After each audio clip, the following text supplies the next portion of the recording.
যদি আপনি আপনার জীবনে সফলতা চান তবে এই কথাগুলি মন দিয়ে শুনুন। যদি আপনার বেতন 1,00,000 টাকা হয় তাহলে আপনার পরিবারকে বলুন যে এটি 70,000 টাকা এবং বাইরের লোকেদের বলুন 40,000 টাকা। অন্যদের সঙ্গে কথা বলার সময় তাড়াহুড়ো করে আপনার সবকিছু প্রকাশ করবেন না, এটি সততা নয় বরং বোকামি। অন্যদের পরামর্শ দেবেন না, কারণ তারা যদি সফল হয় তাহলে হয়তো আপনি তার কৃতিত্ব পাবেন না, কিন্তু যদি তারা ব্যর্থ হয় তখন আপনাকেই দায়ী করা হবে। যদি কোনো পার্টিতে আপনি মদ খেতে না চান তাহলে সোজা বলে দিন যে আপনার ডাক্তার তা নিষেধ করেছেন। কেউ আপনাকে আর জোর করতে পারবে না। যে ব্যক্তি ইচ্ছাকৃতভাবে আপনাকে অন্যদের সামনে কঠিন পরিস্থিতিতে ফেলে সে একজন ছোট মনের মানুষ, তাকে এড়িয়ে চলুন।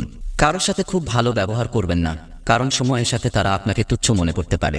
মনে রাখবেন, আপনার জীবনে আপনার পরিশ্রমই আপনার সফলতা এবং ব্যর্থতার আসল কারণ।